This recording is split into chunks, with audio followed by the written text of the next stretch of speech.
தொகுதி மறுசீரமைப்புக்கு எதிராக தெலங்கானா சட்டப்பேரவையில் தீர்மானம் நிறைவேற்றப்பட்டதற்கு தமிழ்நாடு முதலமைச்சர் ஸ்டாலின் வரவேற்பு. இது தொடக்கம் மட்டுமே, மேலும் பல மாநிலங்களில் தொடரும் என்று எக்ஸ் தளத்தில் பதிவு.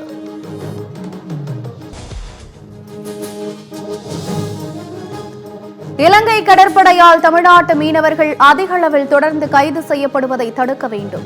மத்திய வெளியுறவுத்துறை அமைச்சர் ஜெய்சங்கருக்கு தமிழ்நாடு முதலமைச்சர் ஸ்டாலின் கடிதம்.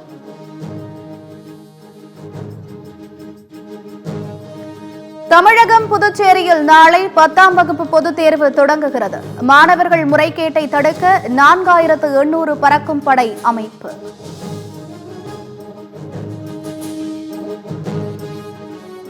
நாடாளுமன்றத்தில் தனக்கு பேசுவதற்கு அனுமதி வழங்கப்படுவதில்லை. பாஜகவினர் எதை பார்த்து பயப்படுகிறார்கள் என்று தெரியவில்லை என ராகுல் காந்தி பேட்டி.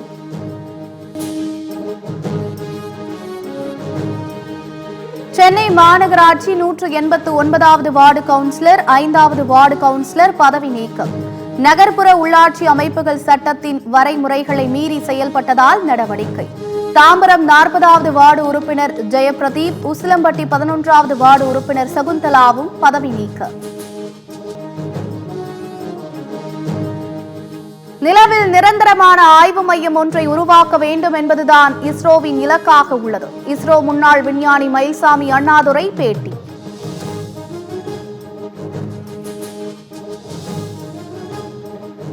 டேங்கர் லாரி போராட்டம் தொடரும் என எல்பிஜி டேங்கர் லாரி உரிமையாளர்கள் சங்கம் அறிவிப்பு. கோவையில் நடைபெற்ற பேச்சுவார்த்தையில் எந்த பிரச்சனையும் தீர்க்கப்படவில்லை என சங்க தலைவர் பேட்டி.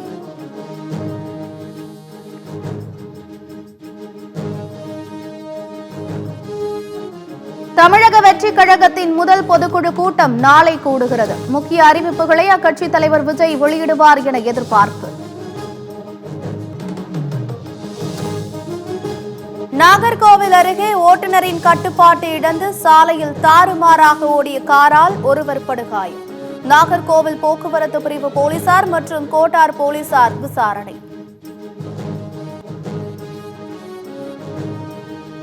இமாச்சல பிரதேச முதலமைச்சர் சுக்விந்தர் சிங் சுக்கு அரசுக்கு எதிராக பாஜகவினர் போராட்டம். ஊழல், நிர்வாக தோல்வி மற்றும் மாஃபியா கலாச்சாரத்தை வளர்ப்பதாக குற்றம் சாட்டி போராட்டம்.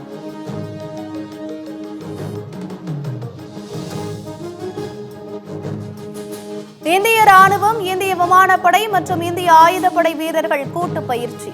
அருணாச்சல பிரதேசத்தின் உயரமான நிலப்பரப்பில் பல களப்போர் பயிற்சியில் ஈடுபட்டனர்.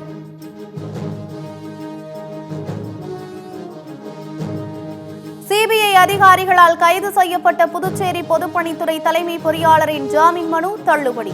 காரைக்கால் நீதிமன்றம் உத்தரவு.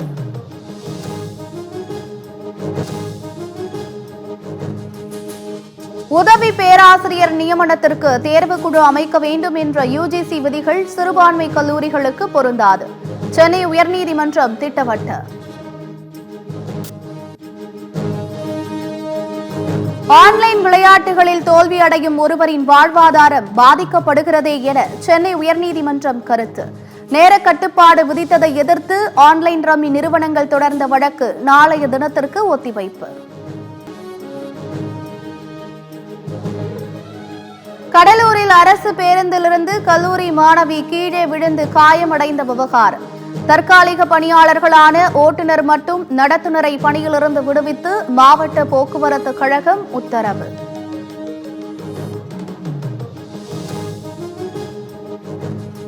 திருவாரூர், திருப்பூரில் வானில் கேட்ட பயங்கர சத்தத்தால் பொதுமக்கள் அதிர்ச்சி.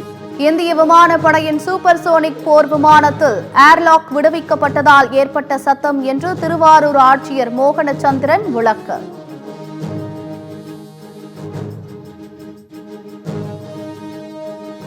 தாம்பரம், ராமேஸ்வரம் இடையே புதிய ரயில் சேவை ஏப்ரல் 6ஆம் தேதி முதல் தொடங்கும் என தகவல்.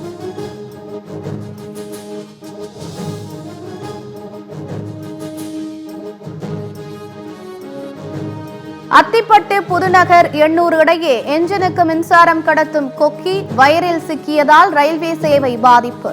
கும்மிடிப்பூண்டியிலிருந்து சென்னை வரும் புறநகர் ரயில்கள் ஆங்காங்கே நிறுத்தப்பட்டதால் பயணிகள் அவதி.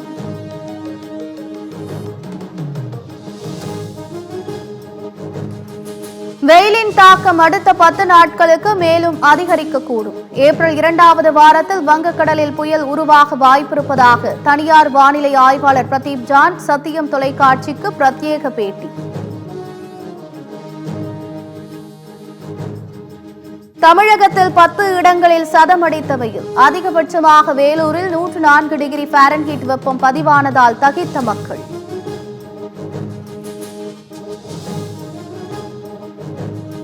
சென்னை தாம்பரம் சானட்டோரியம் இடையே சரக்கு ரயிலின் 3 பெட்டிகள் தடம் புரண்டு விபத்து. தடம் புரண்ட பெட்டிகளை சரி செய்யும் பணி தீவிரம்.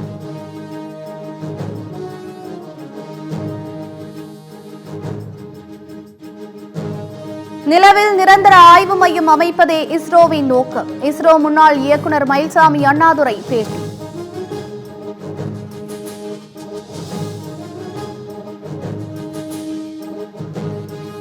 தமிழ்நாட்டை தொடர்ந்து தெலங்கானா சட்டசபையிலும் தொகுதி மறுசீரமைப்புக்கு எதிராக தீர்மானம் நிறைவேற்றும். மக்கள் தொகை அடிப்படையில் நாடாளுமன்ற தொகுதி மறுசீரமைப்பு செய்யக்கூடாது என்று தெலங்கானா முதலமைச்சர் ரேவந்த் ரெட்டி வலியுறுத்தல்.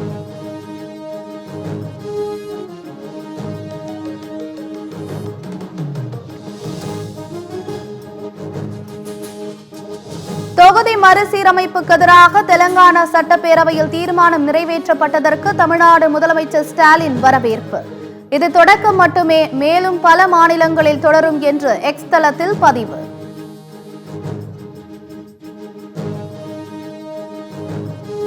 வயநாடு நிலச்சரிவு பேரிடரில் வீடுகளை இழந்தோருக்கு வீடுகள் கட்டித்தரும் திட்டத்தை கேரள முதலமைச்சர் பினராயி விஜயன் தொடங்கி வைத்தார். வயநாடு தொகுதி எம்பி பிரியங்கா காந்தி பங்கேற்பு.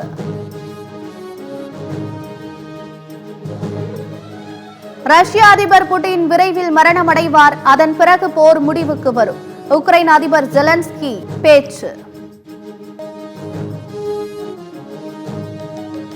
எகிப்தின் செங்கடலில் 45 சுற்றுலா பயணிகளை ஏற்றி சென்ற கப்பல் கடலில் மூழ்கிய விபத்து. 6 பேர் உயிரிழப்பு.